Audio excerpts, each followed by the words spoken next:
रानी दीदा लोहार जो हैं, इस पर एक चर्चा हम करने वाले हैं, इंटरव्यू करेंगे, लेकिन अभी थोड़े शब्दों में जानना चाहूंगा कि रानी दीदा की जो कहानी है, वही हिसाब इस रानी दीदा से। ये रानी दीदा है।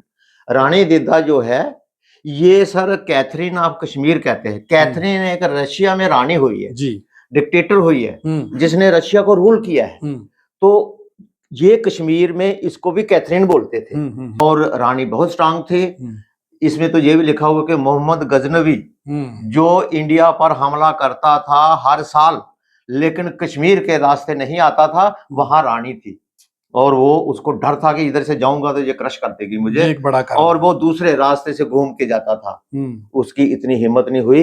तो अब ऐसी औरतों को, ऐसी रानियों को अगर हम इतिहास में जगह नहीं देंगे तो घोर अन्याय होगा। जिन्होंने शुक्रिया कटारिया साहब, आपने ये मैगजीन हमारे ऑफिस में हमें देने के लिए आप आए।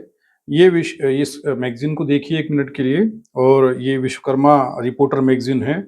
इस मैगजीन में SC ST OBC समाज के जो लोग हैं, जो समाज के लिए काम कर रहे हैं, उन लोगों के बारे में छापा जा रहा है, लिखा जा रहा है, और इसका संघर्ष जो है इस मैगजीन का, उसके बारे में कटारिया साहब से मैं जानना चाहूँगा। और ये मैगजीन जो है ये दूर दराज के उन इलाकों तक, जहाँ तक मेरे ख्याल से मीडिया नहीं पहुँचता है, हम भी नहीं पहुँचे होंगे, वहाँ तक इस मैगजीन में जो छपता है, उन स्टूडेंट्स की फोटोज, उन स्टूडेंट्स की कहानी, उन बुजुर्गों का इतिहास और संघर्ष इस मैगजीन में छपा है। तो कटारिया साहब, मैं जानना चाहूँगा कि ये मैगजीन कब शुरू की है, और विश्वकर्मा रिपोर्टर मैगजीन जो है, ये दूर दराज के इलाकों में मैं देखता हूँ आपके फोटोज आते हैं, लोगों के पास आप मिलने के लिए जाते हैं, थोड़ा मैगजीन के बारे में बताइए मुझे।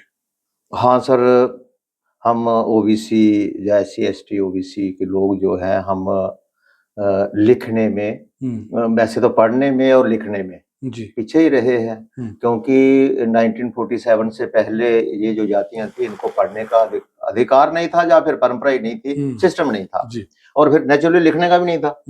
तो जो कौम पढ़ी भी ना हो, लिखी भी ना हो, तो वो अपना इतिहास, उसका इतिहास कोई दूसरा नहीं लिखेगा। तो लिहाजा हमारा जो SC OBC का इतिहास है वो है ही नहीं। चंद लोग हैं, महात्मा फूले, सावित्रीबाई फूले, या कुछ 2-4 और लोग हैं जिनकी एक एक किताब है। तो हजारों की संख्या में हमारे लोग, जो अच्छे लोग हुए कॉम्पिटेंट, उनका इतिहास है ही नहीं। इस चीज को ध्यान में रखते हुए आज भी OBC समाज में जो प्रिंट मीडिया है या फिर इलेक्ट्रॉनिक मीडिया में लोग हैं, प्रिंट मीडिया में लोग बहुत कम हैं, और लिहाजा जब किसी कौम को आगे चलना होता है, फॉरवर्ड होना होता है, तो उसको हर फ्रंट पे लड़ाई लड़नी पड़ती है। प्रिंट मीडिया में भी लड़ाई लड़नी है, कंपटीशन करना है, इलेक्ट्रॉनिक मीडिया में करना है, एजुकेशन में करना है, इंजीनियरिंग में करना है, मेडिकल में करना है, सोशली करना है, हर जगह मुकाबला करना है। तो ये मैगजीन जो है, ये हम विश्वकर्मा समाज की जो एक्टिविटीज हैं पूरे साल की, वो इसमें हम रिकॉर्ड करते हैं, और जो दूर दराज के इलाके हैं उसमें इसको सर्कुलेट करते हैं, जम्मू प्रोविंस में, और बहुत सारी, कोई 100 के करीब कापी हमारी जम्मू से बाहर भी जाती है। अच्छा जी, 100 के करीब कापी आपकी जम्मू से बाहर तो जाती कितनी कुल कापी कितनी निकाल रहे हैं सर?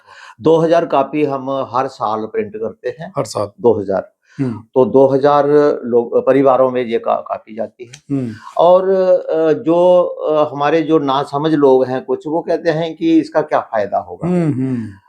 अब मैं आपको बताऊं कि ये जो प्रिंटेड मैटर होता है जी, ये एक लाइव बम की तरह होता है। मैटर जो होता है, मैं आपको बताऊं कि महात्मा ज्योतिराव फूले जो थे, उन्होंने एक किताब पढ़ी थी थॉमस पेन की, जो मैंने शायद आपको भेज भी दी थी लाइब्रेरी में। अगर थॉमस पेन की किताब फूले ने पढ़ी और वो इतना बड़ा क्रांतिकारी बन गया, तो फिर डॉक्टर अंबेडकर की एनिहिलेशन ऑफ कास्ट 1935 में जो किताब बनी, 1970 में कांशीराम ने पढ़ी, 35 साल बाद। तो कांशीराम क्या बना, उसने पूरा हिंदुस्तान का जो पॉलिटिकल सिस्टम है उसी को चेंज कर दिया। तो कहने का मतलब, ये जो प्रिंटेड मैटर होता है, बुक हो, मैगजीन हो, अखबार हो, कुछ भी हो, वो प्रिंटेड मैटर बहुत ही इंपॉर्टेंट होता है। एक तो रिकॉर्ड मेंटेन करता है, दूसरा उसके अंदर जो चीजें होती हैं वो लाइव होती हैं। वो तो मैं कहता हूं कि इसका अगर कोई रद्दी समझ के इसके कोई लिफाफे बना के मूंगफली बेचेगा, तो मूंगफली खाने वाले की अगर भी नजर पड़ेगी तो वो भी वहां भी ये वो लिफाफे पर भी लिखा हुआ जो है वो असर करता है और क्रांतियां हुई है। तो कहने का मतलब इसको हल्के में बिल्कुल नहीं लेना चाहिए। कोई भी प्रिंट मीडिया हमारा है, अखबार है, मैगजीन है, बुक है, उसको हमें प्रमोट करना चाहिए। और मैं अपील करूंगा ओबीसी लोगों को कि इस मैगजीन को हमसे ले लें, फ्री में हम देते हैं, पूरे जम्मू प्रोविंस में फ्री में देते हैं, फ्री ऑफ कास्ट। अच्छा कटारिया साहब, इसके साथ एक सवाल जुड़ रहा है। मैगजीन बहुत अच्छी है, इसका कवर पेज आप देखिए, विश्वकर्मा जी की इस पर तस्वीर है। इसके बारे में पूछिए ना। हाँ, इस पर मैं चर्चा वैसे भी मैं इंटरव्यू करने वाला था आपके साथ, करेंगे इस पर विस्तार से। रानी दीदा लोहार जो हैं, इस पर एक चर्चा हम करने वाले हैं, इंटरव्यू करेंगे। लेकिन अभी थोड़े शब्दों में जानना चाहूंगा कि रानी दीदा की जो कहानी है, ये किस समाज से थी, किस जाति से थी, थोड़ा सा बताइए, ज्यादा लंबा नहीं, क्योंकि वो पूरा इंटरव्यू में बताएंगे। हाँ, उसका इंटरव्यू हम सेपरेट करेंगे। जी, जी। सर, जो मैं अभी बोल रहा था कि जिन जातियों का लिखने वाला कोई नहीं होता, उनका इतिहास फिर छिप जाता है, समय की धूल में मिट जाता है। वही हिसाब इस रानी दीदा से। रानी दीदा है। रानी दीदा जो है, ये सर कैथरीन ऑफ कश्मीर कहते हैं। कैथरीन एक रशिया में रानी हुई है जी, डिक्टेटर हुई है, जिसने रशिया को रूल किया है। तो ये कश्मीर में इसको भी कैथरीन बोलते थे। ये 924 में पैदा हुई है, 980 से 1003। हाँ, 1003। तो इन्होंने राज किया है। ये रानी जो है, ये पुंछ और बारामूला का जो इलाका है उस समय, वहां के एक लोहार वंश की लड़की थी। ये लड़की बहुत स्ट्रांग थी और थोड़ी हैंडीकैप भी थी। और इसने ना अपने माँ बाप को के खिलाफ भी चली, और फिर इतनी बहादुर थी, नेचुरली बाय बर्थ बहादुर थी। फिर इसकी शादी हो जाती है कश्मीर के राजा से, क्षेमगुप्त से। तो जब शादी हो जाती है तो वहां जाके भी इसने, क्षेमगुप्त की डेथ हो गई कुछ देर बाद, फिर इसने राजपाट संभाला और इसने विरोधियों को ऐसे क्रश किया कि पूरे यहाँ मतलब साउथ इंडिया में, सॉरी नॉर्थ इंडिया में ये वेव थी, इसका नाम था, इससे डरते थे। और हमने इसमें अभी इसका इतिहास क्यों छुपा रहा, ये आज क्यों बाहर आ रहा है? क्योंकि 1500 साल बाद क्यों बाहर आ रहा है? कोई राइटर नहीं, क्योंकि राइटर जो थे वो अपना लिखते थे। राइटर अपना ख्याल रखता है। मैं आज लिख रहा हूं तो मैं रानी दीदा का ख्याल तभी रख रहा हूं क्योंकि मेरे वंश की है जी। तो नहीं लिखा गया। अभी फिर रिसेंटली एक आशीष कौल हैं, कश्मीरी ऑथर जी, उन्होंने इन पर किताब लिखी।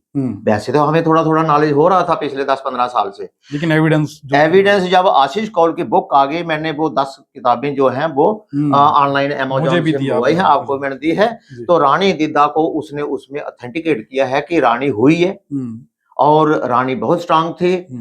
इसमें तो ये भी लिखा हुआ कि मोहम्मद गजनवी जो इंडिया पर हमला करता था हर साल, लेकिन कश्मीर के रास्ते नहीं आता था, वहां रानी थी। और वो उसको डर था कि इधर से जाऊंगा तो ये क्रश कर देगी मुझे, एक बड़ा और वो दूसरे रास्ते से घूम के जाता था।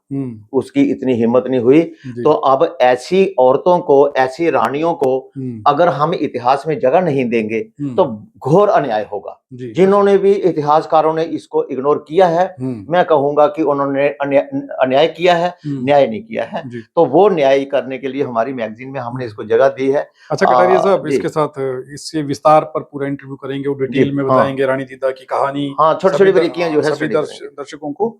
ये अब विश्वकर्मा रिपोर्टर जो मैगजीन है, अब SC ST OBC समाज या कोई और भी अगर पढ़ना चाहे इस मैगजीन को, तो उनके पास ये मैगजीन कैसे पहुंच सकती है? बाय पोस्ट आप भेजेंगे, क्या करेंगे? हम बाय पोस्ट भी भेज सकते हैं। अगर कहीं पास हो तो हम खुद मतलब जाके भी दे सकते हैं। चाय पी करके, चाय पीने के लिए जाएंगे, मैगजीन भी दे देंगे, बाय पोस्ट भी दे देंगे। PDF हमारे पास है, अगर कोई PDF मंगवाना चाहे तो हमें फोन करे। मेरा नंबर है 9419120263। तो मुझे फोन करे, मैं PDF भी भेज दूंगा। और ये मैं खासकर लीडरों को कहूंगा, SC समाज के, ST के, OBC के, जनरल के भी, कोई भी अगर सोशल लीडर है, सोशल काम करना चाहता है, तो इस मैगजीन को जरूर पढ़े एज ए मॉडल। और वो अपने समाज में भी इसी तरह का मैगजीन पत्रिका जो है शुरू करे, क्योंकि ये बहुत इंपॉर्टेंट रोल प्ले करती है। किताबों की इंपॉर्टेंस जो है वो भूलनी नहीं चाहिए, ये हमें हमेशा माइंड में रखनी है। इसके बिना आप समाज सेवा नहीं कर सकते, ना ही कोई क्रांति ला सकते। बहुत बहुत धन्यवाद कटारिया साहब हमारे साथ बात करने के लिए। और कटारिया साहब आज हमारे ऑफिस में आए थे, उन्होंने मुझे ये मैगजीन दी है विश्वकर्मा रिपोर्टर, और इस मैगजीन में कुछ पत्रकारों के बारे में लिखा गया है जो पत्रकार ओबीसी समाज के फंक्शंस को कवर करते हैं, ओबीसी समाज की समस्याओं को उजागर करते हैं। तो उनमें इस मैगजीन में उनके बारे में जिक्र किया गया है, तो उनके फोटोज भी इसमें छपे हुए हैं। और चल रही है 2011 से पहले 15वां इशू है। हाँ, पहली मैगजीन मतलब ये है। ओबीसी समाज में अभी तक ओबीसी समाज में कोई पत्रिका नहीं निकली है इतिहास में। 2011 से पहले कोई पत्रिका नहीं है। यही एक है। हाँ, ये रोना धोना यही है, बड़ा रोना यही है, ये ट्रेजेडी है। 2000 ये इसमें हम विश्वकर्मा बरादरी का पूरा आज ये मैगजीन है, कल ये ऐतिहासिक किताब है, डॉक्यूमेंट होगा, हिस्टोरिकल डॉक्यूमेंट बन जाएगा। जी जी जी। और पूरा ऑथेंटिक डेटा इसमें रिकॉर्ड किया होता है जी। 2011 से पहले हमारी बरादरी में क्या हुआ पीछे 1000 साल कोई पता नहीं है। Nothing is recorded. तो हमारा मकसद ये सिंपल मैगजीन नहीं है, ये इतिहास भी लिख रहे हैं। जी जी। तो मैं कहूंगा कि सभी SC ST ओबीसी बरादरियों को, जनरल को भी इस तरह का रिकॉर्ड बनाना चाहिए अपनी कम्युनिटी का, ताकि आने वाली जनरेशन जो है ये जान सके कि किस साल में कौन था, क्या हुआ, जी वो पता चलता है। Thank you very much Kataria साहब, अपना समय देने के लिए और हमारे ऑफिस में आने के लिए। आज मुलाकात हुई है कटारिया साहब से, और ये मैगजीन हमारे हाथों में है और हम